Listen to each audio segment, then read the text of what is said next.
नमस्कार बंधुरा आमी शिबानी चले एसेछि नतून एकटा रेसिपि निये। आजकेर रेसिपि हलो इचोड़।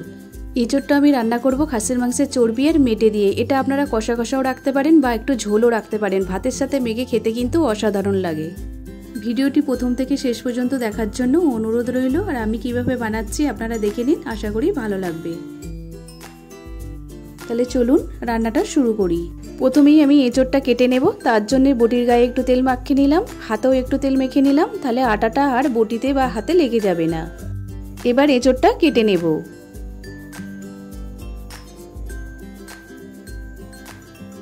এঁচোড়টা আমি দুটো ভাগে ভাগ করে নিলাম।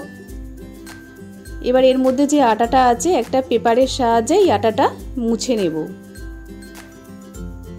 ঠিক এইভাবে আটাটা মুছে নেব।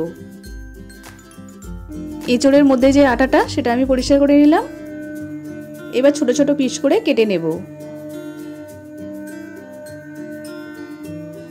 এঁচোড়ের যে কাটা কাটা অংশ খোলাটা এটা বাদ দিয়ে দেব।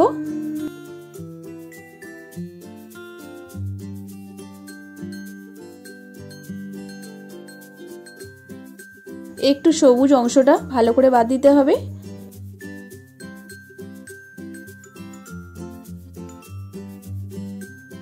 এবার পেটের যে শক্ত অংশটা সেটা বাদ দিয়ে দেব।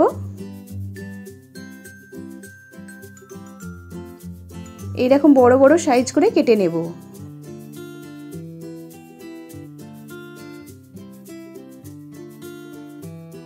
দেখুন একটু বড় বড় করে কেটে নিচ্ছি। এইভাবে পুরো এঁচোড়টা আমি কেটে নেব। এঁচোড়টা আমার কাটা হয়ে গেছে। এবার জলের মধ্যে দিয়ে ধুয়ে নেব। আলুটাও আমি ছাড়িয়ে কেটে নিয়েছি ঠিক মাংসের আলুর মতন। আদা রসুন নিয়েছি ছাড়িয়ে, আর দুটো পেঁয়াজও ছাড়িয়ে নিয়েছি। পেঁয়াজটা আমি কেটে নেব। চর্বি আর মেটেটা পরিষ্কার করে ধুয়ে নেব। এখানে আমি 200 গ্রাম মেটে নিয়েছি আর 150 গ্রাম চর্বি নিয়েছি। মেটে আর চর্বিটা আমার ধোয়া হয়ে গেছে। এবার গ্যাস অন করে কড়াই বসিয়ে দিলাম। কড়াইয়ের মধ্যে কিছুটা জল দিয়ে দিলাম। এবার এঁচোড়টা দিয়ে সিদ্ধ করে নেব।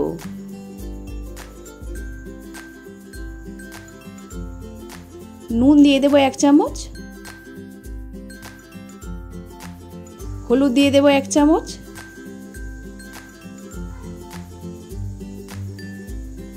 নুন আর হলুদটা দিয়ে এঁচোড়টা খুব ভালো করে সিদ্ধ করে নেব। কড়াইয়ের মধ্যে যতক্ষণ এঁচোড়টা সিদ্ধ করতে সময় লাগবে আপনারা কিন্তু এটা প্রেসার কুকারেও সিদ্ধ করে নিতে পারেন। গ্যাস খরচাটাও কম হবে আর এঁচোড়টাও খুব ভালোভাবে সিদ্ধ হয়ে যাবে। সব এঁচোড় কিন্তু সমান নয়, কোনোটা কিন্তু খুব তাড়াতাড়ি সিদ্ধ হয়ে যায়, আবার কোনোটা আবার একটু দেরি হয়। একদম কচি এঁচোড়গুলো একটু শক্ত হয়, সেগুলো একটু সিদ্ধ হতেও দেরি হয়। এবার ঢাকনাটা খুলে দেখে নেব এঁচোড়টা ঠিকঠাক সিদ্ধ হয়েছে কিনা। এঁচোড়টা সিদ্ধ করতে আমার প্রায় সময় লাগলো 25 মিনিট। এঁচোড়টা আমার ভালোভাবেই সিদ্ধ হয়ে গেছে। এবার আমি জল থেকে তুলে নেব। প্রথমেই একটা বাটির মধ্যে 2 চামচ টক দই নিয়ে নেব। দইটা দিয়ে ভালো করে ফেটিয়ে নেব। দইটা আমি খুব ভালোভাবে ফেটিয়ে নিয়েছি। এবার গুঁড়ো মশলাগুলো এর মধ্যে অ্যাড করে দেব। প্রথমেই দিয়ে দিলাম 1 চামচ হলুদ গুঁড়ো, 1 চামচ লঙ্কার গুঁড়ো, 1 চামচ কাশ্মীরি লঙ্কার গুঁড়ো, 1 চামচ জিরে গুঁড়ো, 1 চামচ ধনে গুঁড়ো। সামান্য একটু জল দিয়ে ভালো করে মশলাটা গুলে নেব।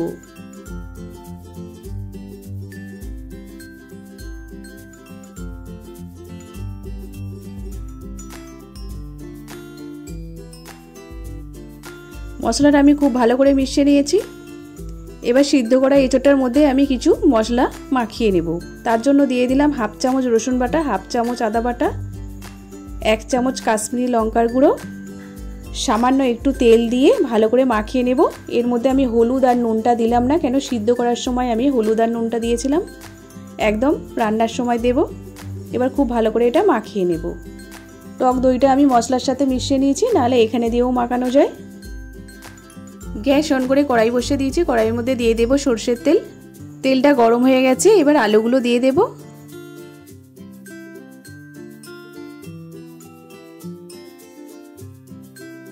হলুদ আর নুন দিয়ে আলুগুলো খুব ভালো করে ভেজে নেব।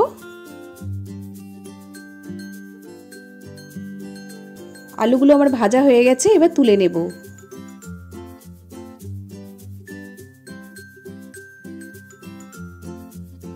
কড়াইয়ের মধ্যে আরও কিছুটা সরষের তেল দিয়ে দিলাম, দুটো শুকনো লঙ্কা ফাটিয়ে দিয়ে দিলাম, বড় এলাচ দিয়ে দিলাম একটা ফাটিয়ে, 4টে ছোট এলাচ দিয়ে দিলাম, দুটো দারচিনি দিয়ে দিলাম, কয়েকটা লবঙ্গ দিয়ে দিলাম আর দুটো তেজপাতা। এবার ফোড়নটা ভালো করে ভেজে নেব। ফোড়নটা আমার ভাজা হয়ে গেছে আর ফোড়নটা থেকে খুব সুন্দর একটা স্মেল বেরোচ্ছে। এবার দিয়ে দেব পেঁয়াজ কুচিটা। পেঁয়াজ কুচিটা দিয়ে একটু নেড়ে নেব।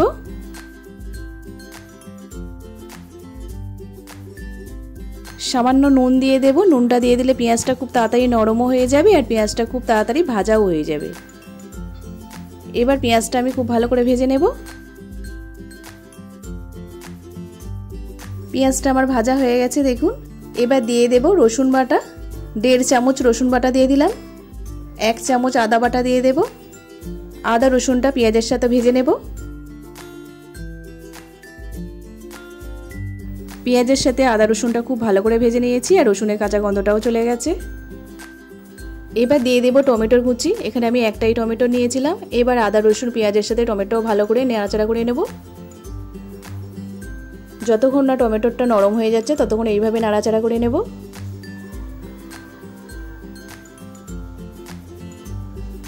টমেটোটা খুব সুন্দর নরম হয়ে গেছে। বাটির মধ্যে যে মশলাটা আমি তৈরি করে রেখে দিয়েছিলাম, টক দই আর ধনে জিরে লঙ্কা হলুদ, সেই মশলাটা আমি দিয়ে দিলাম। মশলাটা দিয়ে ভালো করে কষে নেব।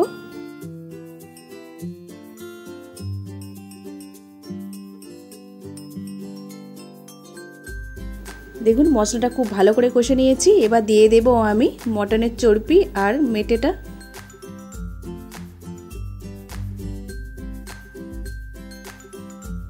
চর্বি আর মেটেটা দিয়ে দিলাম। এবার এগুলো খুব ভালো করে কষে নেব মশলার সাথে।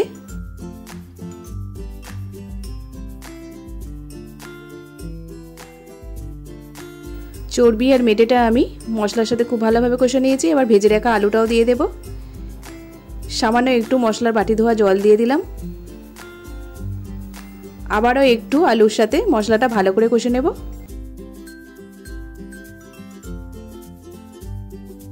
এবার আমি দিয়ে দেব পরিমাণ মতো নুন। নুনটা দিয়ে একটু নেড়ে চেড়ে নেব।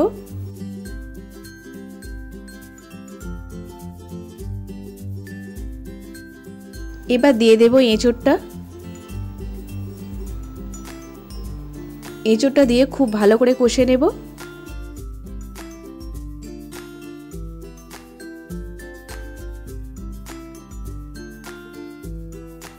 এঁচোড়টা দেওয়ার পর আমি 2 মিনিট মতন ভালো করে কষে নিয়েছি। এবার দিয়ে দেব পরিমাণ মতন জল।